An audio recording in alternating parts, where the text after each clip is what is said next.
Assalamualaikum warahmatullahi wabarakatuh. Para mahasiswa yang saya cintai, yang saya banggakan, perkuliahan mata kuliah metodologi studi Islam sampai pada materi tentang pendekatan di dalam memahami ajaran Islam.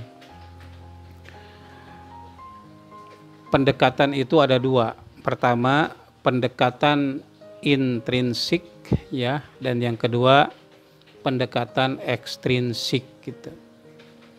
Nah, pendekatan intrinsik itu adalah memahami ajaran Islam bersumber dari ajaran Islam itu sendiri, yang antara lain pendekatan teologis normatif, ya, pendekatan bahasa, pendekatan filsafat itu termasuk ke dalamnya. Memahami Islam dengan menggunakan disiplin ilmu sosial, ilmu budaya, dan seterusnya itu termasuk kepada pendekatan ekstrinsik. Ya. Nah, kita tidak bisa hanya memahami Al-Quran dan hadis dari Quran dan hadis itu sendiri. Kenapa? Karena agama itu berada di dalam kehidupan manusia. Kita lihat bagaimana praktek keagamaan di pasar, bagaimana praktek keagamaan di pemerintahan, bagaimana praktek keagamaan dalam kehidupan sosial kemasyarakatan pada ormas Islam, di masjid-masjid dan lain-lain. Itu adalah Islam yang tampak. Nah, maka potret yang kita gunakan atau pendekatan yang kita gunakan bisa menggunakan pendekatan-pendekatan disiplin ilmu lain. Ya, tentu tidak berarti bahwa kita mengakomodir semua pendekatan tersebut. Ya, kita juga harus ada orisinalitas ya di dalam memahami teks-teks keagamaan itu. Baiklah, kita mulai dengan pendekatan yang pertama, yaitu pendekatan teologis normatif ya. Nah, sebagaimana hari-hari sebelumnya ada mahasiswa di sekitar saya yang membantu sebagai mukri ya. Mukri itu yang membacakan pokok-pokoknya, atau kalau perempuan namanya mukriah ya. Baik, apa itu pokok-pokoknya yang akan kita sampaikan?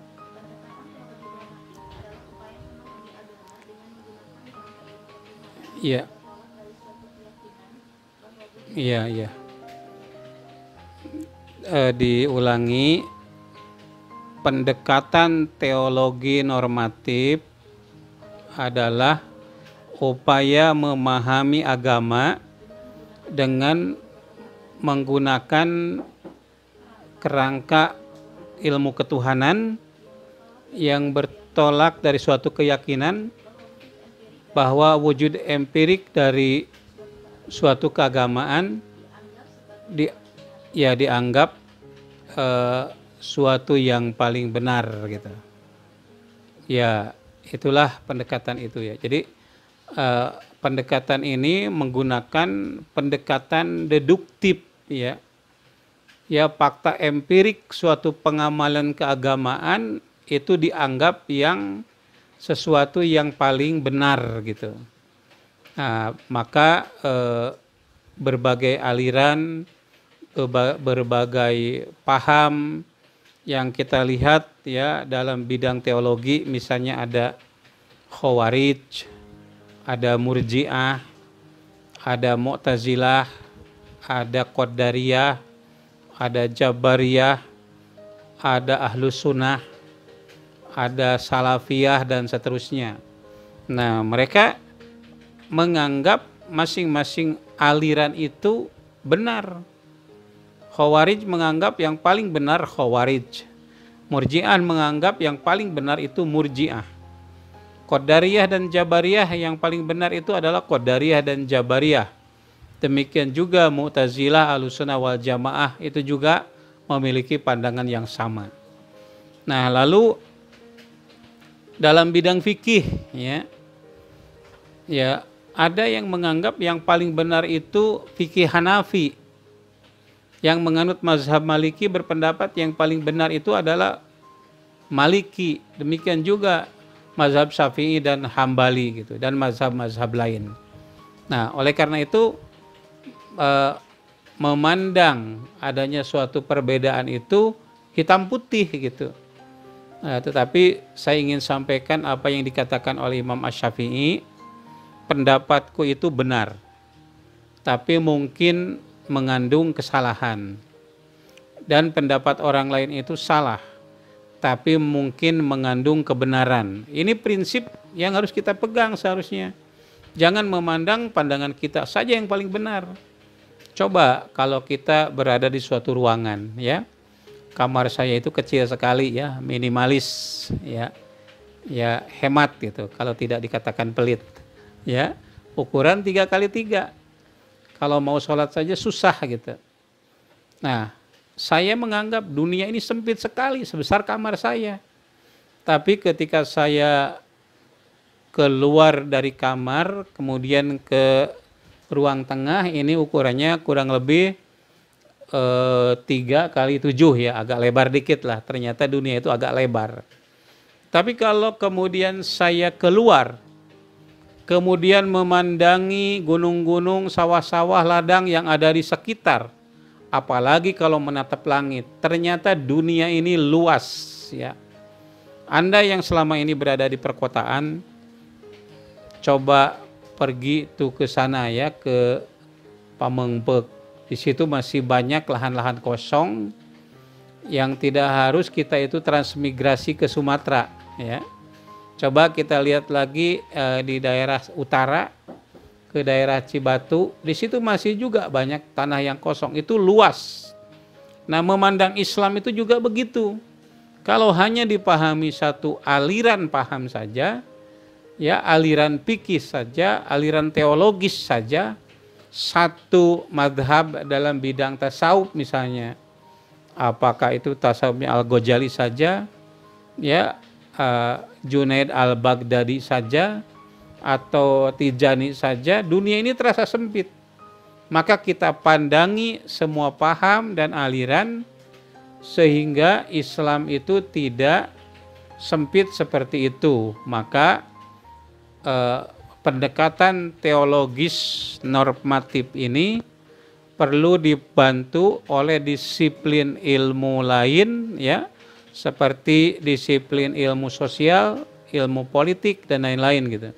Nah, sehingga ketika kita menafsirkan ayat-ayat politik, maka kita gunakan teori-teori politik. Huntington misalnya.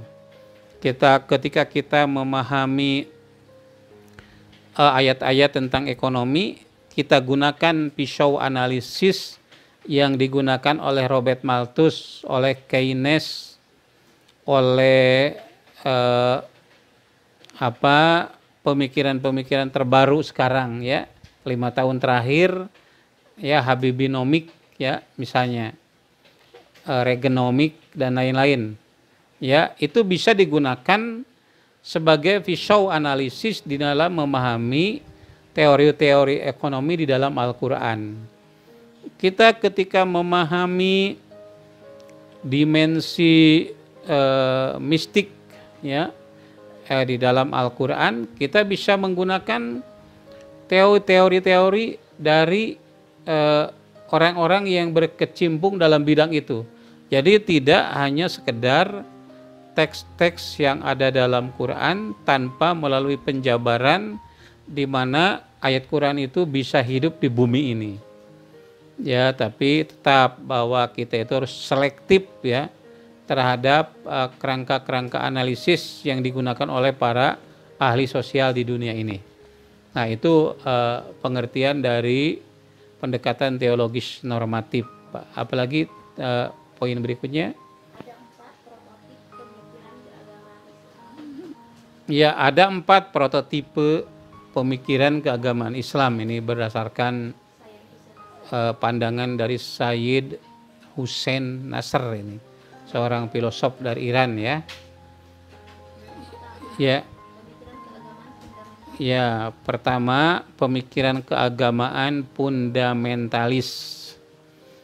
Yang kedua modernis, misianis, dan tradisionalis. Ya, boleh dicatat ya. Prototipe keagamaan itu ada yang fundamentalis, ada yang modernis, ada yang misianis, dan ada juga yang tradisionalis itu. Yang ini pandangan dari Hussein Nasr ya. Nah, yang fundamentalis ini memahami Al-Quran itu ya harus berdasarkan Quran dan hadis itu sendiri. Tidak menggunakan pendekatan-pendekatan lain, disiplin ilmu lain gitu.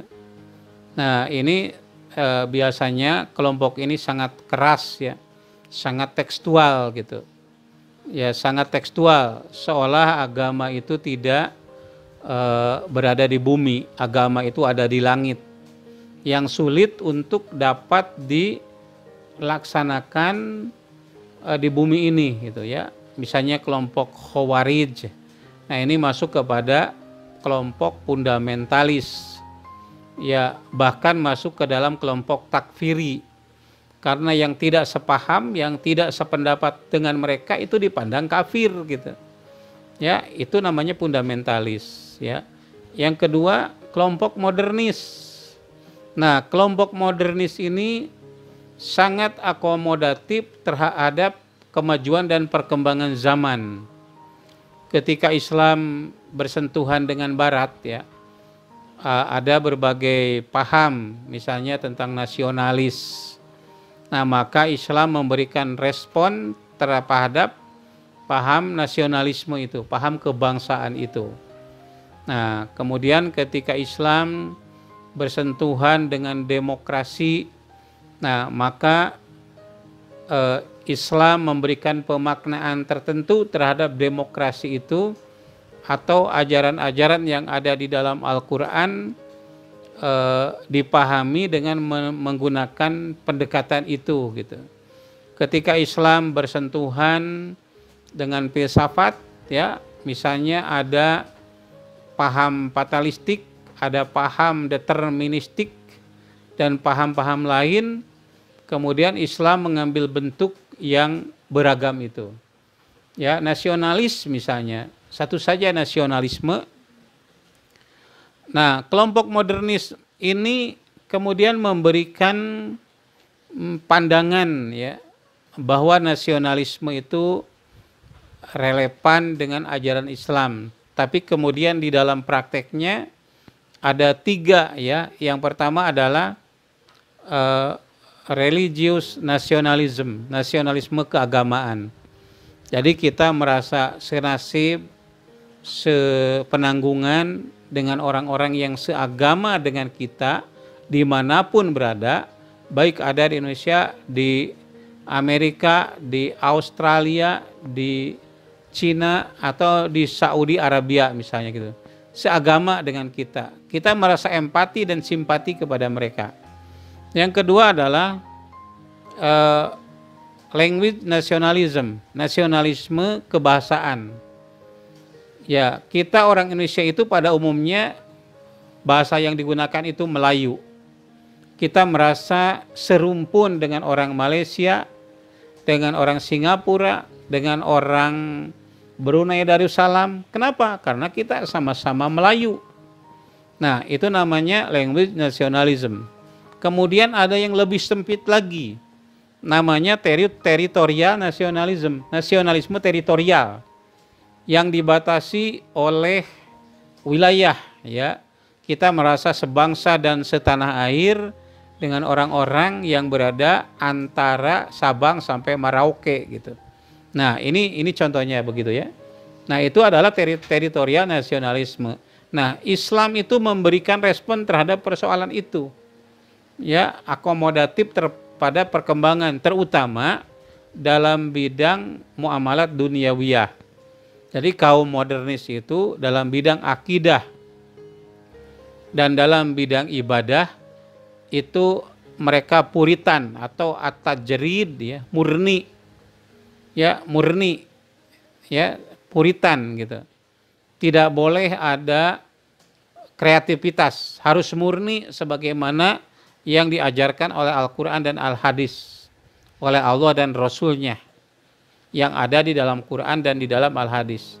Nah, tetapi dalam aspek muamalat duniawiyah itu boleh menggunakan kerangka teori dan praktek yang dilakukan oleh Barat misalnya. Belajar, sekarang kita belajar pakai daring gitu ya. Nah, ini contohnya. Ya, kalau fundamentalis ya itu tidak seperti itu. Kita juga misalnya belajar itu pakai meja dan kursi pada zaman Nabi itu tidak ada. Nah, kelompok modernis itu bisa melakukannya. Maka awal berdirinya Muhammadiyah dulu misalnya, ini kan masuk kelompok modernis nih. Muhammadiyah, Persis, Darul Dakwah, Darul Irsyad wa Dakwah, ya, Ad-Dakwah wal Irsyad itu, Al-Irsyad yang sering disebut Al-Irsyad. Itu kan pada awal berdirinya mereka pakai celana. Mereka pakai jas, pakai dasi. Pada waktu itu dikatakan orang kafir oleh kelompok tradisionalis. Lalu Muhammadiyah belajar pakai meja dan kursi. Itu juga mereka sebut wong londo, ya, orang Belanda katanya, karena belajarnya pakai meja dan kursi. Nah, itu urusan dunia bagi kelompok modernis. Jadi tidak harus bagaimana Nabi belajar pada waktu itu misalnya. Yang penting prinsipnya itu tidak keluar dari ajaran Nabi. Nah, lalu kalau kelompok misianis, ya, itu mereka yang terobsesi oleh kehadiran juru selamat, ya, atau Imam Mahdi gitu. Jadi mereka selalu menanti kehadiran Imam Mahdi yang akan memberikan kedamaian dan keselamatan di dunia ini.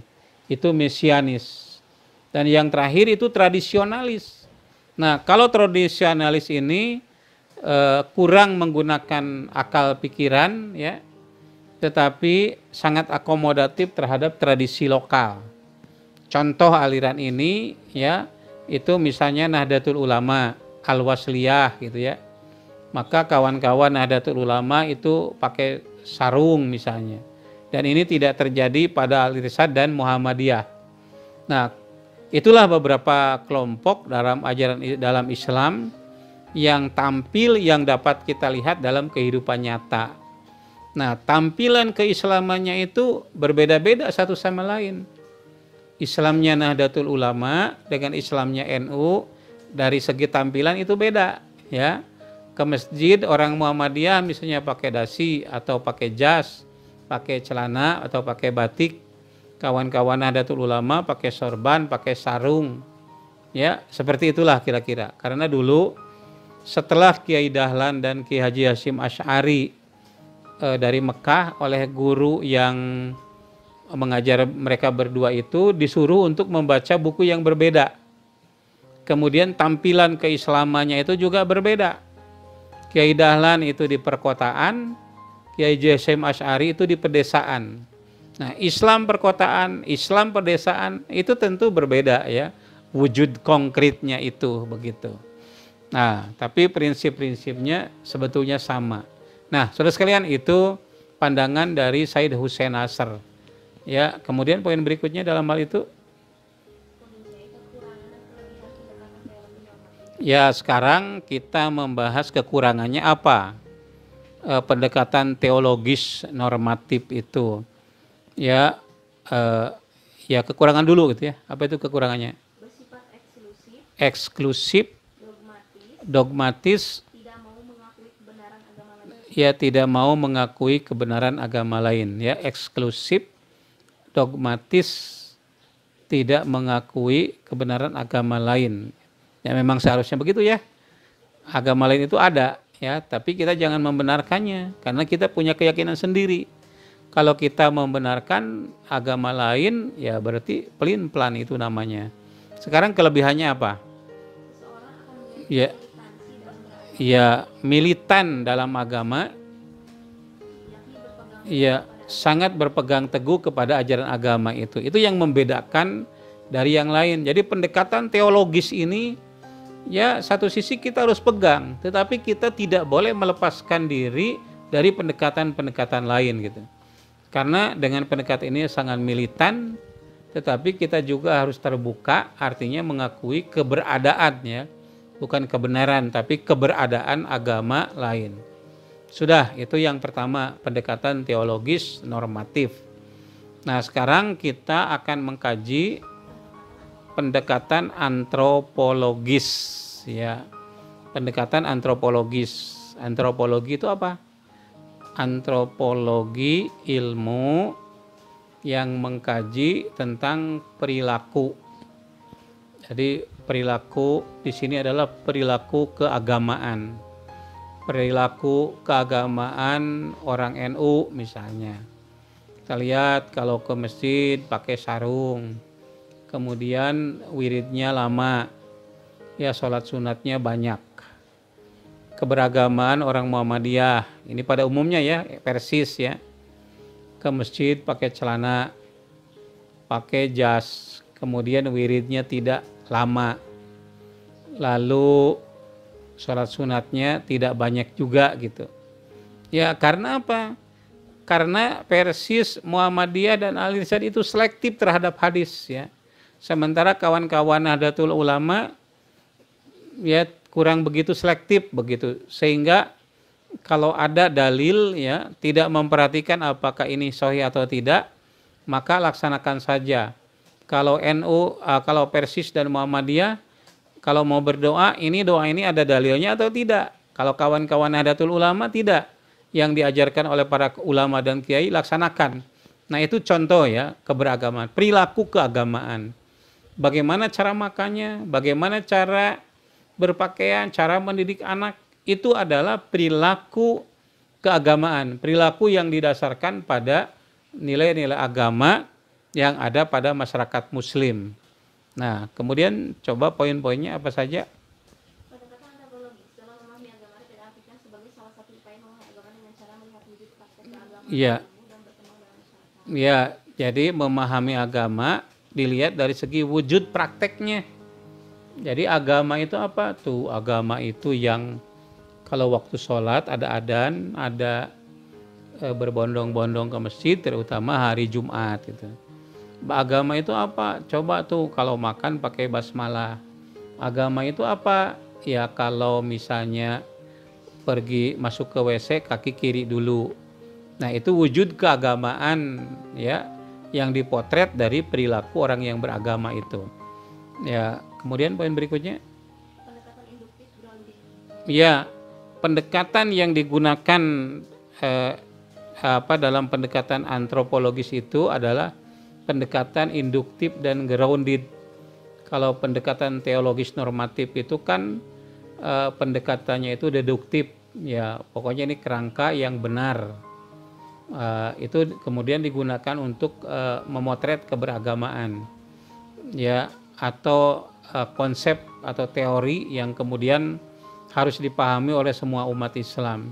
Nah, tetapi kalau pendekatan antropologis ini, pendekatan yang digunakan itu induktif, grounded ya.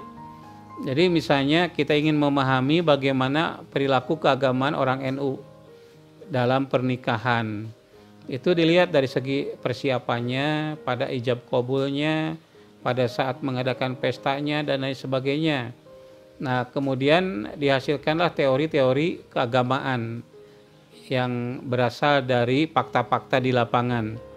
Jadi fakta-fakta empiris ya, berangkat dari fakta empiris di lapangan, kemudian diformulasikan ke dalam bentuk kerangka teori penemuan ya, seperti itu. Ya, itulah. Kemudian yang berikutnya, ada hubungan positif antara agama dengan ekonomi dan politik. Nah, berdasarkan kajian dari para pakar, ya ada hubungan yang positif antara agama dengan ekonomi dan politik, ya. Ini dapat kita lihat dari penemuan Weber, ya, Max Weber itu membandingkan antara orang Islam dengan Protestan. Siapa di antara mereka yang akan kaya gitu. Weber menyebutkan itu Protestan. Kenapa? Karena orang Protestan itu punya suatu keyakinan kalau di dunia ini kaya, nanti di akhirat itu kaya. Sehingga mereka memiliki etos kerja yang tinggi. Maka di Amerika itu lapisan masyarakat tertinggi itu Protestan yang memiliki etos kerja tinggi, ya. Ini Protestan juga banyak, ya. Ada yang Protestan awal itu yang digagas oleh Martin King Luther, ya. Nah, ternyata gagasannya itu sangat Jabariyah dan dipandang oleh sebagian penganutnya itu ya Protestan tidak akan maju gitu dalam bidang ekonomi. Maka muncul yang bernama Jean Calvin. Calvin itu memiliki gagasan tadi bahwa akhirat itu gambaran dunia. Jadi kalau dunia ini kaya, maka akan kaya di akhirat itu. Maka mereka harus rajin kerja. Nah, ketika orang Protestan Calvinian itu ditanya, ya, nanti Protestan itu banyak, ya, ada Pantekosta, ada macam-macam. Nah, yang Calvinian ini ditanya, pengusaha, ya, Anda Protestan, Calvinian, ya. Nah, Anda akan menambah usaha? Akan, karena kalau saya menambah lagi kekayaan saya, maka di akhirat nanti akan bahagia. Lalu orang Islam ditanya, pengusaha, apakah Anda akan memperluas usaha? Jawabannya tidak. Karena apa? Karena takut di akhirat nanti terlalu banyak pertanyaan gitu. Nah, sehingga kesimpulan dari Weber, orang Protestan itu akan maju dalam bidang ekonominya dibanding dengan orang Islam. Nah, mungkin yang ditanya orang Islam yang salah itu tadi. Ya, padahal kalau kita kaya digunakan untuk ibadah kepada Allah dan cara memperolehnya dengan cara yang benar, itu surga bagiannya, begitu, ya. Nah, jadi jangan salah memahami Islam itu. Nah, kemudian dia meneliti juga, ada penelitian terhadap keberagaman Tokugawa, ya, yang ada di Jepang. Itu gabungan antara Buddha dengan apa itu yang biasa dianut orang Cina itu apa namanya? Konghucu, ya. Nah, ternyata kelompok ini juga akan maju gitu. Nah, jadi ajaran-ajaran teologis itu akan memiliki hubungan yang positif dengan dengan ekonomi itu tadi. Nah, jadi untuk memecut orang Islam supaya maju dalam bidang ekonominya, beri pandangan-pandangan positif terhadap harta dan dunia ini. Jangan yang negatifnya. Misalnya adunya jipatun, dunia itu bangke, watolibaha kilabun, yang mencarinya itu anjing. Ya, orang tidak mau bekerja akhirnya. Akhirnya ya orang Islam menjadi miskin. Coba misalnya kalau disebut adunya mazro'atul akhirah. Semakin banyak infak maka semakin besar pahalanya. Zakat itu perlu dikeluarkan besar supaya pahalanya besar. Ya, wakaf dan lain-lain, ya. Bagaimana bisa wakaf kalau kita tidak memiliki kemampuan ekonomi? Bagaimana bisa mengalir pahalanya kalau kita tidak punya apa-apa untuk diwakafkan? Sehingga orang itu bisa bekerja keras untuk memperoleh harta kekayaan agar bisa infak, agar bisa zakat, agar bisa wakaf gitu. Nah, itu contoh. Nah, dalam bidang politik sekarang, hubungan agama dengan politik.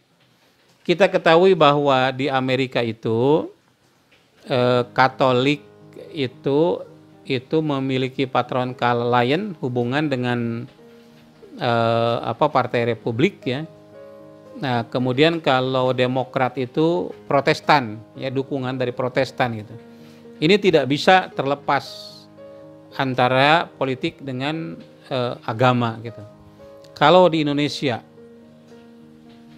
misalnya Nahdlatul Ulama itu punya hubungan dengan Partai Kebangkitan Bangsa. PAN dengan Muhammadiyah. Kemudian ada lagi PKS, Partai Persatuan Pembangunan. Nah, itu semuanya memiliki background keberagamaannya masing-masing. Ada hubungan gitu ya antara aspek politik ya dengan keberagaman itu. Boleh ya politik digunakan untuk kepentingan agama, itu boleh. Tapi agama tidak boleh digunakan untuk kepentingan politik. Atau misalnya timbal balik, tapi yang jelas agama itu perlu instrumen. Bagaimana ajaran Islam bisa dijalankan dalam wujud undang-undang yang harus dijalankan oleh seluruh umat Islam, ya itu kalau tidak punya kekuasaan politik gitu. Kalau tidak jadi presiden, kalau tidak jadi menteri, kalau tidak jadi anggota DPR. Ya, orang-orang soleh saja yang di DPR sana, bukan orang-orang bajingan, ya. Itu yang perlu kita catat supaya undang-undang atau produk hukum yang mereka buat itu benar gitu. Nah, saudara sekalian, itu hubungannya. Ada lagi? Nah, sekarang ada lagi ya, agama dengan psikoterapi ya. Jadi tadi agama dengan ekonomi, agama dengan politik, kemudian agama dengan psikoterapi. Sebetulnya ini wilayah kajian pendekatan psikologis ya. Walaupun perilaku orang itu dipengaruhi juga oleh keberagamaan. Agama itu bisa digunakan sebagai alat untuk menterapi dari penyakit masyarakat ya. Seperti itu kira-kira. Ya, ini mungkin teori yang digunakan Sigmund Freud ya. Psikoanalisis ketika menjelaskan Oedipus kompleks dan lain-lain. Ini bukan wilayahnya ya. Ya, begitu ya. Nah, itu pendekatan barusan? Antropologis ya. Nah, sekarang kita beranjak ke pendekatan yang ke berapa ini? Ketiga ya. Pendekatan sosiologis ya. Boleh di materinya apa saja itu yang akan kita bahas. Sosiologi itu ilmu yang mempelajari tentang hidup bersama dalam masyarakat. Ya, dan menyelidiki ikatan-ikatan antara manusia yang menguasai hidupnya itu. Ya, hidup bersama ini kan ada strukturnya. Ada pemimpin, ada rakyatnya. Dalam bidang ekonomi juga ada strukturnya. Dalam politik juga ada stratifikasi sosial atau lapisan-lapisan masyarakat. Ya, lapisan-lapisan ini juga dapat dijadikan instrumen untuk menganalisa pemahaman keagamaan yang ada di dalam Al-Quran. Ya, kita melihat misalnya mengenai kepemimpinan pada zaman Nabi. Nah, kita lihat secara historis kepemimpinan pada saat itu seperti apa. Raja Nabi Yusuf alaihissalam dari budak kemudian menjadi penguasa. Itu harus dianalisa dengan menggunakan pendekatan sosiologis ya. Kemudian juga misalnya Nabi Harun, Nabi Musa dibantu oleh Nabi Harun dalam berdakwah. Nah, kondisi sosiokultural pada saat itu seperti apa sehingga kita dapat menemukan pemahaman yang benar. Mimpi Nabi Yusuf alaihissalam ya, ini yang oleh para remaja suka digunakan untuk pelet katanya ayatnya ya, surat Yusuf ayat 3. Idz qala Yusufu li abihi ya abati ini ra'aitu ahada asyara kaukaba wasyamsa wal qamara ra'aituhum li sajidin. Ini yang diajarkan oleh ibu saya kepada saya gitu ya. Harus baca ayat ini. Ternyata ketika ibu saya hamil dan akan melahirkan saya, itu beliau itu bermimpi perutnya itu disinari oleh rembulan, oleh matahari, seperti halnya mimpi Nabi Yusuf alaihissalam. Idh qala Yusufu li abihi, ingatlah ketika Yusuf berkata kepada bapaknya, ya abati, wahai ayahku, ini ra'aitu ahada asyara kaukaban, aku melihat 12 bintang, wasyamsa dan matahari, wal qamar dan bulan, ra'aituhum, aku melihat mereka li sajidin, bersujud kepadaku. Nah, ini tawil mimpinya apa gitu. Nah, harus melihat fakta sosial pada saat itu. Apa yang dikatakan bintang, apa yang dikatakan matahari, apa yang dikatakan bulan. Nah, pada saat Nabi Yusuf hadir di tempat itu, yang dimaksud bintang itu anak-anak. Ya, Nabi Yakub ya, Nabi Yakub ya. Ayah Nabi Yusuf itu, ya itu dia punya 11 anak gitu. Nah, itu akan tunduk kepada Nabi Yusuf alaihissalam. Ya, walaupun pada awalnya mereka bersekongkol untuk membuang bahkan menjual Yusuf ya. Nanti pada akhirnya kalau kata Ustadz Epi Effendi akan cie-cie pada waktunya.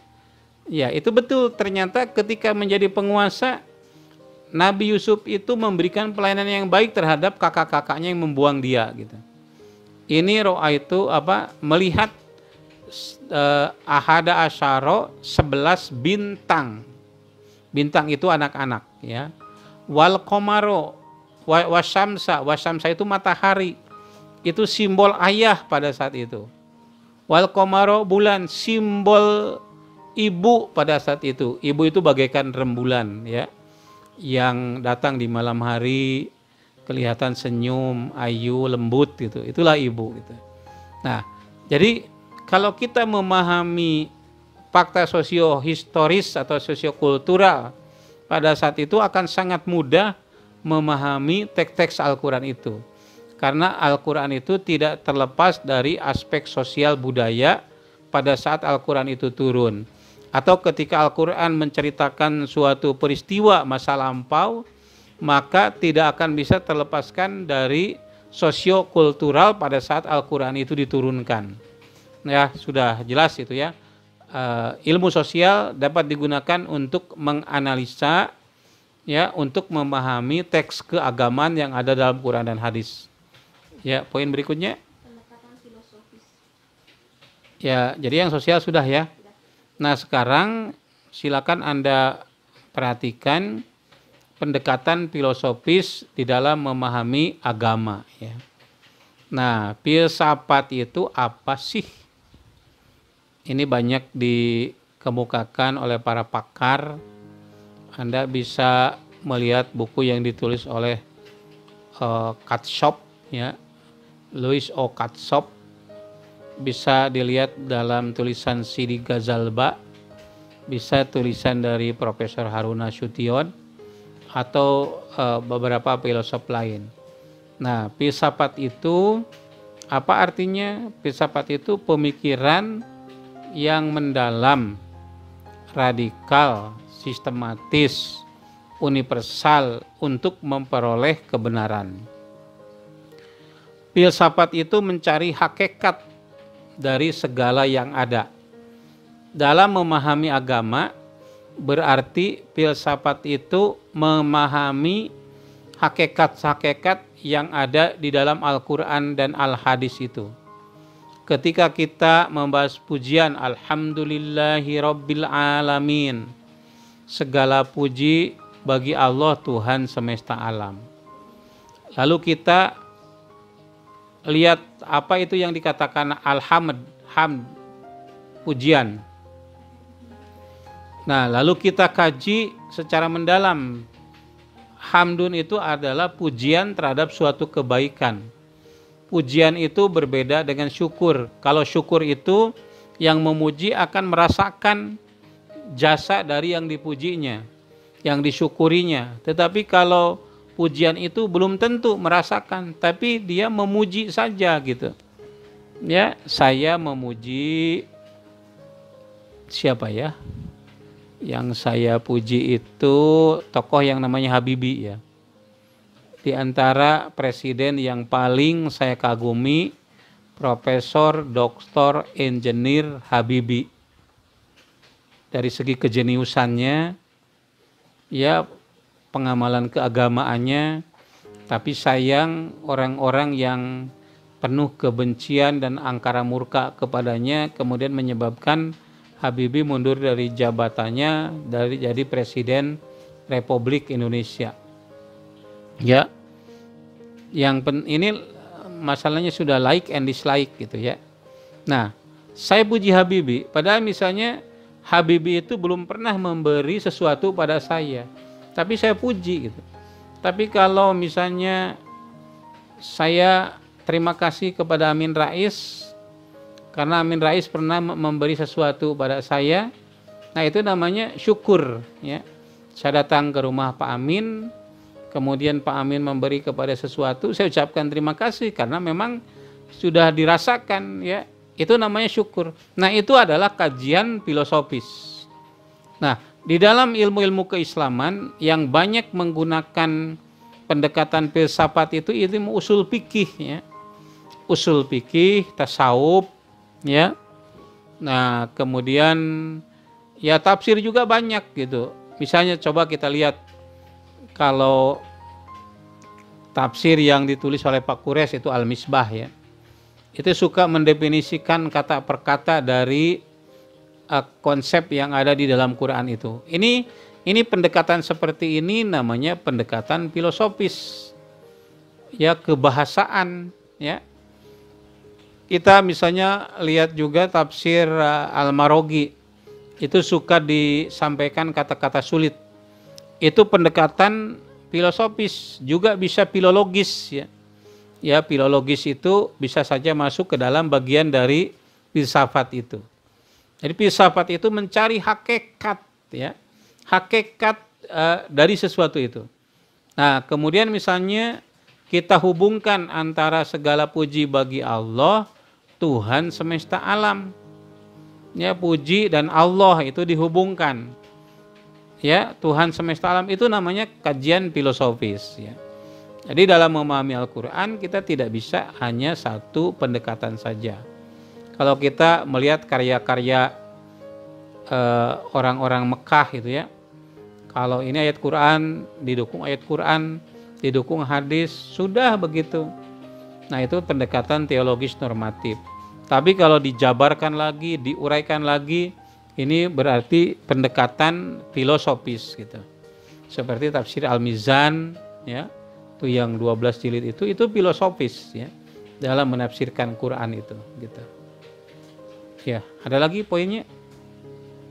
Memahami agama dan filsafat dimaksudkan agar hikmah, hakikat atau itu diajarkan agama. Ya, pendekatan filsafat di dalam memahami agama itu maksudnya apa? Agar kita dapat menemukan hakikat, hikmah, inti, esensi yang ada di dalam Al-Quran itu. Ya, tiga polos, ini ayatnya, ini hadisnya, cukup saja titik di situ. Lalu kita tidak menemukan intinya, tidak menemukan hakikatnya. Nah, berarti pemahaman kita itu sangat kosong.